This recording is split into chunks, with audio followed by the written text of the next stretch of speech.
ময়মনসিংহ সদর উপজেলার মধ্যবাড়িয়া এলাকায় সাবিহা সুলতানা নামের এক নারীর বসতবাড়িতে পরিকল্পিত সশস্ত্র হামলা, ব্যাপক ভাঙচুর ও লুটপাটের অভিযোগ উঠেছে। গত 25 জুন সন্ধ্যায় সংঘটিত এই ঘটনার পর থেকে ভুক্তভোগী পরিবারটি চরম নিরাপত্তাহীনতায় ভুগছে। এ বিষয়ে ময়মনসিংহ কোতোয়ালি মডেল থানায় একটি লিখিত অভিযোগ দায়ের করা হয়েছে। লিখিত অভিযোগ ও স্থানীয় সূত্রে জানা যায়, দীর্ঘদিন ধরে চলে আসা বিরোধীর জেরে স্থানীয় কয়েকজন সন্ত্রাসী প্রকৃতির ব্যক্তি ভুক্তভোগী পরিবারের উপর বিভিন্নভাবে চাপ সৃষ্টি করে আসছিল। এরই ধারাবাহিকতায় গত 25 জুন সন্ধ্যায় আনুমানিক 7টার দিকে অভিযুক্তরা দেশীয় অস্ত্রশস্ত্রে সজ্জিত হয়ে সংঘবদ্ধভাবে সাবিহা সুলতানার বাড়িতে চড়াও হয়। 60 জন পোলাপান গড়বাড়ি ভাঙচুর করে ওই দিক দিয়ে যাইতেছে। এটা কারা আসলে ওই সময় চিনতে পারি নাই আমরা। বাইরের পোলাপান ছিল, কে বা কে নিয়ে আসছে তাও আমরা বলতে পারতেছি না। ওরা আসছে আর ভাঙছে, ভাঙে পরে চলে গেছে। 7টার দিকে ঘটনা আমি মোবাইল চার্জ দিয়ে করে আদা মোদার দিয়ে করে ডিস্টার্ব না করে এই গায়ের থেকে দামও লয়ে কোরআন শুরু করছে। মোবাইলে বাদে আমার দামও লয়ে গেছে, ঘরে মতো কোরআন শুরু করছে। বাদে ঘরতে ভোট দেয় আমার এই ঘর থেকে বোন চালি লইয়া বাদে খাবার ফোন করা বাদে করছে তার নিচে হামলাকারীরা ভুক্তভোগীর বসত ঘরে টিনের বেড়া কুপিয়ে তছনছ করে এবং ঘরের ভিতরে আসবাবপত্র ব্যাপক ভাঙচুর করে। এ সময় ঘরে থাকা নগদ টাকা, স্বর্ণালঙ্কার সহ মূল্যবান সামগ্রী লুট করে নিয়ে যায় তারা। আমি বাড়িতে আসছিলাম না, আমার 2 ছেলের বউ আছেন, আমার স্বামী আছেন, আমার নাতি আছেন।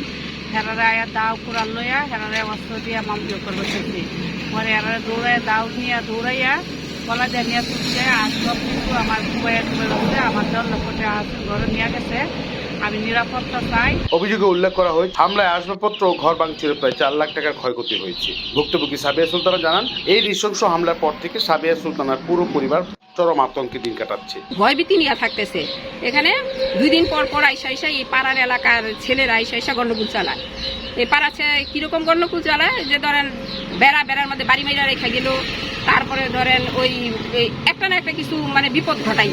আমার দেবরে বউ ছিল, ও গেছে তার মেয়ের বাড়ি, এই খালি দেখে মানে খোঁজ খবর নিয়ে সবুজ নামের ছেলে, সবাই বলে হিটলার সবুজ, এই ছেলেটাই সব খবর লেনদেন সমস্ত কিছু করেন। 2 দিন মানে 15 দিন আগেও আমার জায়গার সামনে দিয়ে নালা খুঁজছে। তারপর আমি বলছি যে এই নালা কেন, জায়গার সামনে দিয়ে নালা কেন খোঁড়া হয়েছে। তারপরেও মানে ঝগড়াঝাটি করছে, অনেক ঝগড়াঝাটি করা হয়েছে। আমি ওই ওসিকে জানাইছি, আমি সমস্ত কিছু জানাইছি টেলিফোন করে, কিন্তু ওনারা কোনো মানে আমার কোনো ব্যবস্থাই নিতেছে না। সন্ধ্যা 7টার সময় এই জাকিরুল ইসলাম, তারপরে জনি, রাকাত, তারপরে ধরেন এই এলাকার ছেলে এই যে আলমগীর, তারপরে ধরেন মুস্তু, ঢিলু, তারপরে ধরেন অনেক এরকম মনে করেন যে না হলে 50-60 জন এদিকে আইসা মনে করেন যে দাও বললাম নিয়ে আইসা ধরেন আমার দেবর ঘরে ছিল। তারপরে এখানে বাচ্চা নিয়ে ছিল, তার নাতিরে নিয়ে ছিল, তার হার্টের অসুখ, কিন্তু সেইখানে থেকে তাই এই যে দেখেন কি অবস্থা করছে, এখন কুপায়া সমস্ত কিছু তস্তস করে ফেলছে।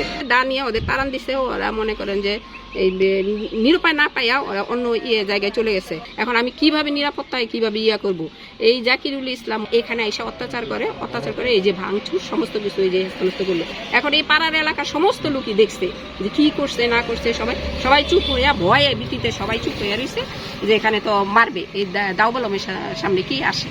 ঘটনার পর থেকে স্থানীয় এলাকাবাসীর মধ্যে তীব্র অসন্তোষ ও আতঙ্ক ছড়িয়ে পড়েছে। ভুক্তভোগী পরিবার অভিযুক্তদের দ্রুত গ্রেপ্তার, দৃষ্টান্তমূলক শাস্তি এবং তার পরিবারের নিরাপত্তা নিশ্চিত করার জন্য প্রশাসনের কাছে জোর দাবি জানিয়েছে। এই বিষয়ে জানতে চাইলে কোতোয়ালি মডেল থানার দায়িত্বপ্রাপ্ত কর্মকর্তা জানান, অভিযুক্তি অত্যন্ত গুরুত্ব সহকারে খতিয়ে দেখা হচ্ছে। পুলিশ ঘটনাটি তদন্ত করে এবং তদন্ত সাপেক্ষে দোষীদের বিরুদ্ধে দ্রুত কঠোর আইনি ব্যবস্থা গ্রহণ করা হবে।